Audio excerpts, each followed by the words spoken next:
ಹಂಚ್ಕೊಂಡಿರ್ತಕ್ಕಂಥ ಕುಟುಂಬಗಳಿಗೆ ಇವತ್ತು ನಾವೆಲ್ಲ ಒಂದು ಕಡೆ ಒಳ್ಳೆಯದನ್ನು ಬಯಸಿ ಒಳ್ಳೇದು ಆಗಬೇಕು, ಬಾಬಾ ಸಾಹೇಬ್ ಅಂಬೇಡ್ಕರ್ ಅವರ ಆಶಯಗಳಂತೆ ಇವತ್ತು ಈ ಒಂದು ಕತ್ತಲಕರೆ ಸಮಾಜದ ನಿಕೃಷ್ಟ ಬದುಕಿನಲ್ಲಿ ಬದುಕ್ತಾ ಇರ್ತಕ್ಕಂಥ ನನ್ನ ಸಮಾಜದ ಬಡವರು ತಲುಪಿ ಅಂತಕ್ಕಂಥ ವಿಚಾರ ಹೋರಾಟ ಮಾಡ್ತಾ ಇದ್ದಾರೆ. ಕೆಲವು ವ್ಯಕ್ತಿಗಳು ಅದನ್ನು ತಿರುಚಿ ನೀನಾರಾಮ್ ಅವರು ಮೀಸಲಾತಿ ವಿರೋಧಿಗಳು, ನೀನಾರಾಮ್ ಅವರು ರಾಜಕೀಯವಾಗಿ ಬೆಳೆಯೋದಕ್ಕೆ ಪ್ರಯತ್ನ ಮಾಡಿದ್ದಾರೆ ಅಂತಕ್ಕಂಥ ಯೋಚನೆಗಳನ್ನ ಸುಳ್ಳು ಸುದ್ದಿಗಳನ್ನು ಹಂಚಿ ರಾಜ್ಯಾದ್ಯಂತ ನನ್ನ ಕೆಲವು ಅಸಮಾಧಾನ.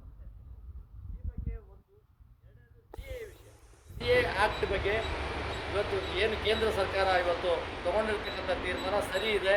ಇದು ಬಹುಸಂಖ್ಯಾತ ದಲಿತರು ಏನು ಹೊರ ಪ್ರಪಂಚದಿಂದ ಬಂದಿದ್ದಾರೆ, ಅಂದರೆ ಹೊರ ರಾಷ್ಟ್ರಗಳಿಂದ ಬಂದಿದ್ದಾರೆ, ಪಾಕಿಸ್ತಾನ, ಇಸ್ಲಾಂ ಮತ್ತು ನಮ್ಮ ಆಫ್ಘಾನಿಸ್ತಾನ, ಬಾಂಗ್ಲಾದೇಶದಿಂದ ಬಂದಿದ್ದಾರೆ. ಅವರೆಲ್ಲ ಹೆಚ್ಚಿನ ಸಂಖ್ಯೆಯಲ್ಲಿ ದಲಿತರು.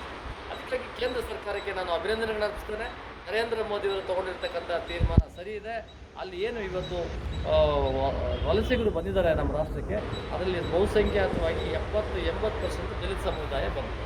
ಅವರಿಗೆ CAA ಆ್ಯಕ್ಟಲ್ಲಿ ಅವ್ರಿಗೆ ಅವಕಾಶಗಳು ಕೊಡಬೇಕು ಅಂತಕ್ಕಂಥ ಒಂದು ಹೋರಾಟ ಮಾಡಿದಾಗ ಕೆಲವು ತುಕಡಿಗಳು ಮತ್ತು ಕೆಲವು ದೇಶದ್ರೋಹ ಚಟುವಟಿಕೆ ನಡೆಸ್ತಕ್ಕಂಥ ಕೆಲವು ಗುಂಪುಗಳು ಅದರ ವಿರುದ್ಧವಾಗಿ ಏನು ವಲಸಿಗರಿಗೆ ನ್ಯಾಯ ಕೊಡಬೇಕನ್ನೋ ಒಂದು ಪ್ರಯತ್ನ ನರೇಂದ್ರ ಮೋದಿ ಮತ್ತು ಭಾರತೀಯ ಜನತಾ ಪಕ್ಷದವರ ತೀರ್ಮಾನವನ್ನು ವಿರೋಧಿಸ್ತಾರೆ. ಹಾಗೆ ಒಂದು ಸಂತೋಷ್ ಜಿಯವರು, BL ಸಂತೋಷ್ ಜಿಯವರು, ರಾಷ್ಟ್ರೀಯ ಪ್ರಧಾನ ಕಾರ್ಯದರ್ಶಿಗಳು, ಸಂಘಟನಾ ಪ್ರಧಾನ ಕಾರ್ಯದರ್ಶಿಗಳು, ಅವರು ಮೈಸೂರಲ್ಲಿ ಮಾತಾಡಿದ ಮಾತನ್ನು ತಿರುಚಿ ಸತ್ಯವನ್ನು ಅಸತ್ಯವಾಗಿ ಬದಲಾಯಿಸುವಂಥ ಪ್ರಯತ್ನ ಮಾಡಿದ್ರು. ಈ ಬಗ್ಗೆ ನಾನು ಬಹಿರಂಗವಾಗಿ ಚರ್ಚೆಗೆ ನಾನು ಸಿದ್ಧವಾಗಿದ್ದೇನೆ, ಬನ್ನಿ ಅಂತಕ್ಕಂಥ ಮಾತನ್ನು ನಾನು ಸಾಕಷ್ಟು ಫೇಸ್ಬುಕ್ಕು, ವಾಟ್ಸಪ್ಪು ಮತ್ತು ಎಲ್ಲದರಲ್ಲೂ ನಾನು ಪ್ರಯೋಗ ಮಾಡಿ. ಆಮೇಲೆ ಭಾಳ ಜನ ನಾನು ಬರ್ತೇನೆ, ಇವತ್ತು ಬರ್ತೇನೆ, ನಾಳೆ ಬರ್ತೇನೆ ಅಂತಕ್ಕಂಥವರು ಭಾಳ ಜನ ಸುದ್ದಿನಲ್ಲಿ ನನಗೆ ಮೆಸೇಜ್ ಕೊಡ್ತಾಯಿದ್ರು. ಆದರೆ ಬಹಿರಂಗ ಸವಾಲಿಗೆ ಯಾರೂ ಸಿದ್ಧವಾಗಿರಲಿಲ್ಲ. ಡಾಕ್ಟರ್ ಸುರೇಂದ್ರ ಅವರು ಒಬ್ಬ ಬಾಬಾ ಸಾಹೇಬ್ ಅಂಬೇಡ್ಕರ್ ಅವರ ಪಕ್ಕ ಅನುಯಾಯಿ ಆಗಿದ್ದಾರೆ. ಜೊತೆಗೆ ಬಾಬಾ ಸಾಹೇಬ್ ಅಂಬೇಡ್ಕರ್ ವಿಚಾರಗಳ ಬಗ್ಗೆ ಅಪಾರವಾದ ಗೌರವ ಇಟ್ಕೊಂಡಿದ್ದಾರೆ. ಅವರು ನನ್ನ ಗುರುಗಳು ಸಹ. ಅವರು ನಾನು ಇವತ್ತು ಇಷ್ಟೆಲ್ಲ ಬೆಳೆಯೋದಕ್ಕೆ ಕಾರಣ ಡಾಕ್ಟರ್ ಸುರೇಂದ್ರ ಅವರು ನಡೆಸ್ಕೊಂಡಿರ್ತಕ್ಕಂಥ ಉಚಿತ ನೇತ್ರ ಚಿಕಿತ್ಸಾ ಶಿಬಿರಗಳು ಮತ್ತು ಅವರ ಭಾಷಣಗಳು ನನಗೆ ಪ್ರೇರಣೆ ಆಗಿದೆ. ಅವರು ನನಗೆ ಪದೇ ನನಗೆ ಇಲ್ಲ ನೀವು BJPಯಲ್ಲಿ ಇರ್ತಕ್ಕಂಥದ್ದು ಮತ್ತು ಎಲ್ಲೋ ಒಂದು ಕಡೆ ಮೀಸಲಾತಿ ವಿರುದ್ಧವಾಗಿ ಮಾತಾಡ್ತಾ ಇದ್ದೀನಿ ಅಂತಕ್ಕಂಥ ಮಾತುಗಳನ್ನು ತಿಳಿಸ್ತಾರೆ. ನಾನು ಅದಕ್ಕೆ ಸಂಬಂಧಪಟ್ಟಂಗೆ ಅವ್ರಿಗೆ ಉತ್ತರ ಕೊಡ್ತಾ ಇರಲಿಲ್ಲ. ಯಾಕಂದರೆ ಅವರು ಹೇಳ್ತಾ ಇರ್ತಕ್ಕಂಥ ಮಾತಿಗೆ ನಾನು ಉತ್ತರ ಕೊಡೋಷ್ಟು ಒಳ್ಳೆಯ ವಿಚಾರ ಅಲ್ಲ ಅವ್ರ ಮಾತು ಅಂತ ಸುಮ್ಮನೆ. ಆಮೇಲೆ ಅವ್ರು ಬಹಿರಂಗ ಸವಾಲು ಹಾಕಿದ್ರು. ನಾನು ಚರ್ಚೆಗೆ ಸಂವಾದಕ್ಕೆ ಸಿದ್ಧವಾಗಿದ್ದೀನಿ. ಈಗಾಗಲೇ 3 ಭಾನುವಾರಗಳು ಕಳೆದಿದೆ. 3 ಭಾನುವಾರಗಳು ನಾನು ಇಲ್ಲಿ ಬರ್ತೀನಿ ಅಂತಕ್ಕಂಥ ಮಾತು ನಾನು ಮುಂದೆ ಹೇಳ್ತಾ ಇದ್ದೀನಿ.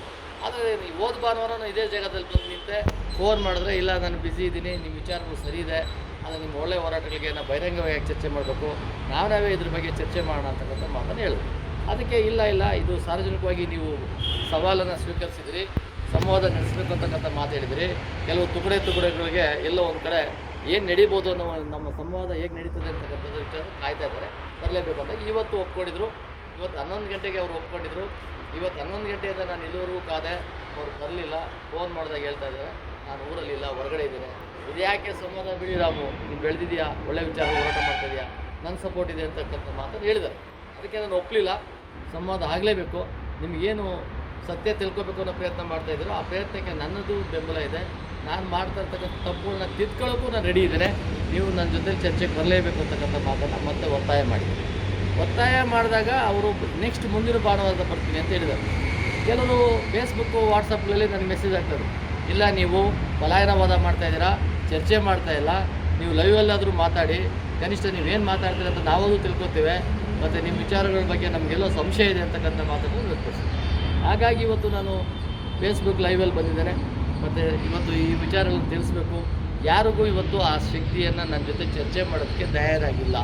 ಸತ್ಯ ಅಂತ ಅವ್ರಿಗೆ ಗೊತ್ತಿದೆ. ಮೀಸಲಾತಿ ಅಂತಕ್ಕಂಥದ್ದು ಇವರು ಜೀತ ಮಾಡೋದು, ಊಟಕ್ಕಿಲ್ಲದವ್ರು ಸಿಗ್ಬೇಕು ಅನ್ನೋದು ಅವ್ರಿಗೂ ಗೊತ್ತು. ಆದರೆ ಎಲ್ಲೋ ಒಂದು ಕಡೆ ಬಲಾಟಿ ಜಾತಿಗಳು ಏನು ದಲಿತರಿದ್ದಾರೆ, ಕಾಶಲ್ಲೇ ದಲಿತರಿದ್ದಾರೆ, ಅವ್ರಿಗೆ ಕೊಡ್ತಕ್ಕಂಥ ಒಂದು ಬಿಸ್ಕೆಟ್ ಚಾಕ್ಲೇಟ್ಗೆ ತಿನ್ಕೊಂಡು ನನ್ನ ವಿರೋಧ ಮಾಡೋದು ಬೇಡ. ಸತ್ಯನ ತಿಳಿಸೋದು ಪ್ರಯತ್ನ ಆಗಿ ರಾಜಕೀಯವಾಗಿ ನನಗೇನು ಆಗಬೇಕು ಅನ್ನೋದಕ್ಕೆ ನನ್ನ ಶಕ್ತಿ ಮೇಲೆ ನಾನು ತೀರ್ಮಾನ ಮಾಡ್ತಾರೆ ಪಕ್ಷ. ಆದರೆ ಈ ಸತ್ಯ ತಿಳಿಸೋದಕ್ಕೆ ನಾನು ಪ್ರಯತ್ನ ಮಾಡಿದಾಗ ಎಲ್ಲರೂ ನನಗೆ ಸಹಕಾರ ಕೊಡಬೇಕು. ಇವತ್ತೇನು ಫೇಸ್ಬುಕ್ಕಲ್ಲಿ ನೋಡ್ತಾ ಇದ್ದೀರಿ, ವಾಟ್ಸಪ್ಪಲ್ಲಿ ನೋಡ್ತೀನಿ, ಈ ವಿಚಾರದಲ್ಲಿ ತಪ್ಪಿದರೆ ನಾನು ತಿಳ್ಕೊಳ್ಳೋದಿದ್ದೀನಿ ಅಂತ ಮತ್ತೊಂದು ಸರಿ ಹೇಳ್ತೇನೆ. ಹಾಗೇ ಕಟ್ಟಕಡೆಯ ಸಮಾಜಕ್ಕೆ ನ್ಯಾಯ ಕೊಡಬೇಕಂತಕ್ಕಂಥ ವಿಚಾರದಲ್ಲೂ ನಾವು ಸಂಪೂರ್ಣವಾಗಿ ಬದ್ಧವಾಗಿರ್ತಕ್ಕಂಥ ವಿಷಯ.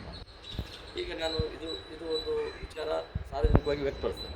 ಇದಕ್ಕೆ ಮೂಲ ಪ್ರೇರಣೆ ಕೊಡ್ತಾ ಇರ್ತಕ್ಕಂಥದ್ದು CS ದ್ವಾರಕನಾಥ್ ಒಬ್ಬ ಸೋಗಲಾಡಿ ಮುಖವಾಡ ಧರಿಸಿರ್ತಕ್ಕಂಥ ಒಬ್ಬ ನಾಯಕ. ಆತ ಒಬ್ಬ ಮುಖವಾಡ ಧರಿಸೋದ ಬಗ್ಗೆ ಮುಂದಿನ ಬ್ರೇಕ್ ನಂತರ ನಾನು ತಿಳಿಸ್ತೇನೆ. ಅವ್ರು ಹೇಗೆ ದ್ವಾರಕನಾಥ್ ಅವರು ಅವರ ಚಟುವಟಿಕೆಗಳಿದೆ ಅಂತಕ್ಕಂಥದ್ದು ತಿಳಿಸ್ತೇನೆ. ಒಂದು ಕಮರ್ಷಿಯಲ್ ಬ್ರೇಕ್ ಮಾಡಿ.